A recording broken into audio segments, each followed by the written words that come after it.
네, 10월의 마지막 거래일입니다. 저희와 함께 또 한 달 마무리 전략 그리고 새로운 달을 맞이하는 전략까지 챙겨보시죠. 오늘 이 시간 주식명가 MTNW 박종현 어드바이저와 함께합니다. 위원님 어서 오세요. 네, 안녕하세요. 네, 또 중요한 날에 출연을 해주셨습니다. 일단은 지금 10월 한 달도 참 힘들었어요. 9월에 이어서요. 2300선을 지키기에 굉장히 급했던 한 달이 아니었나라는 생각도 드는데 그래도 어제장에서 좀 나머지 종목들까지 다 같이 올라줘서 다행이다라는 생각도 들고요. 오늘까지 이 상승세를 이어갈 수 있을지 궁금합니다. 그동안 얘기 많이 해주셨던 게 코스피 지수가 2300선 쪽으로 내려갔을 때 우리가 이제 그때 또 반등이 나오는 종목들 보면서 수익을 적절하게 챙겨서 현금 비중을 좀 늘려놓자 이런 얘기 맞습니다. 주셨었거든요. 지금 시장에 대해서 어떻게 보세요? 네, 일단 뭐 시장이 2300선까지 열어둬야 된다. 좀 지속적으로 말씀을 좀 드렸고, 지금 현재 구간에 보시게 되면 어제 이제 선물 쪽 외국인 매수세가 들어오면서 국내 시장도 그래도 좋은 흐름을 보이고, 미 시장도 오늘 보시게 되면은 긍정적인 흐름으로 마감을 했습니다.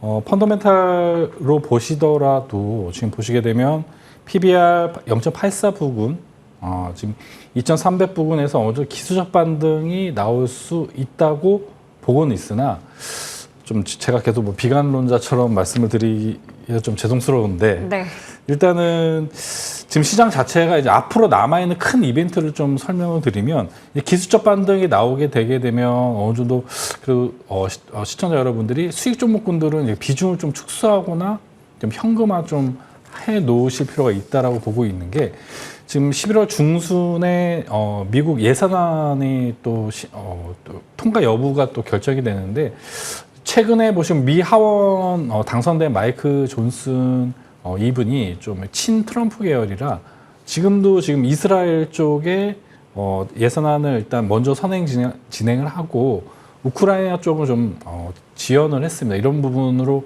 볼 때 여러 가지 좀 미 예산안 셧다운 이슈가 11월 중순 정도에 다시 한번 부각받을 수가 있고 이런 부분이 노이즈가 발생하게 되면 지수가 올라왔다가 다시 한번 또 저점을 확인하는 구간이 올 수가 있습니다. 그래서 그런 부분을 대비해서 11월 달 초 중순에 이렇게 올라오게 되면은 좀 현금화 하실 필요가 있고 좀 가장 또 지정학적 리스크적인 부분이 또 만약에 확산으로 가게 되면은 또 지수가 또 저점에 대한 체크를 다시 한번 또 할 수 있는 구간이 올 수가 있습니다. 근데 제가 보는 구간에서는 지금 미 시장 같은 경우도 3분기가 실적의 피크 아웃이라고 좀 설명을 드렸어요. 그러면 4분기부터는 둔화 구간이 오게 되고 중국 쪽도 경기 부양책을 하고 있는데 뚜렷한 좀 성과가 지금 나오지 않고 있기 때문에 지금 구간은 좀 바닥을 다지는 구간이 체크가 돼야 된다. 제가 보는 기준은 ADR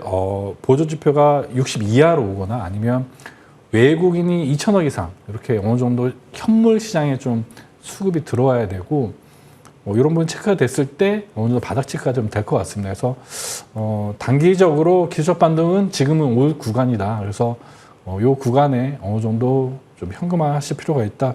좀 동일하게 좀 말씀을 드리고 가장 중요한 부분은 신용으로 보고 있습니다. 저는 일단 지금 구간에 공매도가 왜 이렇게 많고 외국인이 계속 매도를 하는 이유는 일단 신용 잔고가 올해 초에 한 15조 가량 됐는데 어제자 기준으로 한 17조 정도 됩니다. 17조 한 4천억 됐는데 요 신용 잔고도 16조 이하로 내려와야 어느 정도 이런 악성 매물도 좀 소화가 되는 부분이기 때문에 기준을 좀 이렇게 보고 있습니다. 외국인이 2천억 이상 현물을 매수하거나 신용이 16조 이하로 내려올 때 이런 구간이 바닥 따지는 구간이 오지 않을까 이렇게 좀 분석을 하고 있습니다. 네, 시장에 대한 질문을 드릴 때 참 답변하시기 어려울 것 같다라는 생각도 하는데 아직까지도 바닥을 우리가 체크하기는 좀 어렵다라는 부분에서 얘기 주신 것 같아요. 그래서 이제 중요하게 우리가 봐야 되는 지표가 외국인들의 수급 그리고 신용융자가 될 텐데 16조 이하로 내려왔을 때 우리가 좀 바닥을 볼 수 있지 않을까라는 측면에서 얘기 주셨습니다.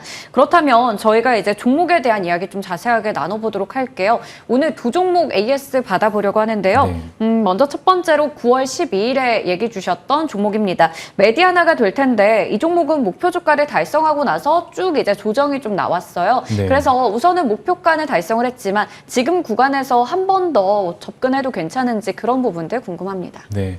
일단 이렇게 보시면 됩니다. 이렇게 박스권 하단에 있는 종목은 이렇게 기술적 반등이 올 때, 네. 박스권 상단까지 이렇게 올라올 때 어느 정도 비중 축소나 현금화를 하시고 다시 예전에 뭐 게릴라 전략처럼 다시 한번 박스권 하단이 왔을 때 재매수해서 이렇게 트레이딩하는 형태로 좀 나머지 하반기를 좀 대응하시는 게 좋고, 제가 뭐 좀 부정적으로 좀 말씀을 드렸지만 최악의 상황도 염두에 두시면서 대응하시면 좋겠다는 의미적으로 좀 말씀을 드린 거고, 다만 저는 중기적으로는 시장은 좋을 거라고 보고 있습니다. 다만 좀 하반기에 다시 한번 출렁거림이 있을 수 있으니까 메디아도 동일하게 지금 다시 한번 6,800원 위로 올라오게 되면은 목표가를 달성하고 아직도 보유하고 계신 분들은 일단 현금화하자, 이렇게 좀 말씀드리겠습니다. 네, 우선은 또 목표 주가를 달성한 만큼 또 어느 정도 반등이 나왔을 때는 좀 수익을 챙겨서 현금화하자, 이렇게 정리해 주셨습니다. 다음 종목으로는 10월 24일, 그러니까 지난 시간에 얘기해 주셨던 종목인데 S&T 에너지 이 종목이 당일에 좀 변동성이 나타났었어요. 네. 올랐다가 하락으로 마감을 짓고 나서 그 이후에 지금까지 조정이 좀 나와 있거든요. 네네. 그러다 보니까 여기서 우리가 한 번 더 매수를 해도 되는 건지 어떻게 봐야 될지 궁금해서 오늘 AS 차원에서 보도록 하겠습니다. 네, 지수가 일단 기술적 반등 구간에 접했기 때문에 동사도 지금 5일선 안착이 가장 중요할 것 같습니다. 일단 외봉으로 떨어졌기 때문에 기본적으로 다시 한번 기술적 반등이 나올 거라 보고 있기 때문에 일단 보유하고 계신 분들은 시장 흐름을 제가 지속적으로 일주일에 한 번씩 또 지금 오후에 하는 돌파 매매에서 시향을 설명드리고 있으니까 시향 참고하시면서 기술적 반등 올 때까지 일단은 2만 원 이탈 없다면 보유 감점 말씀드리고 동종목은 좀 계속해서 AS 드리도록 하겠습니다. 네, 2만 원의 이탈이 없다면 일단은 보유 관점에서 얘기해 주셨고요. 또 오후에도 돌파 매매 방송을 하고 계시기 때문에 장중 대응까지 알려주신다고 하셨습니다. 이렇게 AS 맞춰보겠고요. 앞서 위원님께서 좀 지수에 대해서 하방 압력이 한 번 더 있을 수 있다, 이런 얘기를 주셔서 네. 이거 너무 비관적으로 얘기하는 거 아니야? 라고 생각할 수도 있겠지만 네. 우리가 하반기에도 충분히 리스크가 있다라는 걸 염두에 두자라는 관점에서 얘기해 주신 거고요. 중장기적으로 봤을 때는 시장을 긍정적으로 보고 계십니다. 그렇기 때문에 이렇게 또 출렁거림이 나올 때 우리가 공략할 만한 종목은 없는지 종목에 대한 부분이 중요할 것 같은데요. 오늘 첫 번째로 실적 돌파 측면에서 가지고 오신 종목이 바로 넥슨 게임즈입니다. 이 종목 같은 경우 게임주들이 정말 어려운 상황에서도 또 실적이 좋은 종목에 속하기 때문에 눈여겨볼 만하겠죠. 네네. 일단 동사 같은 경우 3분기 기준으로 일단 최대 실적이 예상되는 종목입니다. 그래서 제가 다시 한번 하반기에 출렁거린다고 말씀을 드렸으니까 접근을 하실 때 1차적으로 지금 저가 구간 2,300은 펀더멘탈 기준으로 저평가 구간이고 낙폭 과대 구간이기 때문에 1차 매수를 하시고 11월 중순위에 좀 글로벌 이벤트가 있으니까 그 반응을 보고 2차 매수, 이런 식으로 분할로 매수를 접근하시면 될 것 같아요. 그래서 지금 보시게 되면 밴드 하단에 있고, 동사 같은 경우는 지금 온라인 모바일 게임, 소프트웨어 개발하는 유명한 기업입니다. 넥슨 게임즈인데, 블루 아카이브가 최근에 일단 중국 쪽, 일본 쪽 매출이 호조를 보이고 있고, 지금 매출액이 3분기가 535억, 영업이익이 85억 정도 이렇게 예상이 됐는데 3분기 기준으로 역대 최고 매출이 기대가 되는 기업입니다. 근데 최근 실적 종목을 보시게 되면 발표 이후에 변동성이 굉장히 많기 때문에 동사도 실적 발표 후에 한번 흐름을 한번 체크해 보실 필요가 있고, 보시게 되면 지금 기본적으로 최저점이 한 11,000원, 만원대 형성하고 있습니다. 그래서 만원 이탈 없다면 기본적으로 매수가는 15,000원 이하로 좀 잡아주시고, 목표 가격은 기본 스윙 종목이므로 이 밴드 상단인 22,000원까지 좀 제시해 드리도록 하겠습니다. 네, 이 종목 같은 경우에는 시장이 또 어렵다 보니까 실적 민감도가 높아진 상황에서 실적을 주목할 만한 종목으로 얘기해 주셨습니다. 3분기 기준으로 역대 최고 실적이 전망되는 상황이고요. 일단 실적을 체크해보고 1차 매수를 하고 또 이후에 또 11월 되면 지스타도 있잖아요. 네네. 여러 가지 행사들 보면서 2차 매수까지 얘기해 주셨어요. 매수가는 14,000원부터 14,900원, 목표 주가는 22,000원, 손절가는 만원으로 잡아주셨습니다.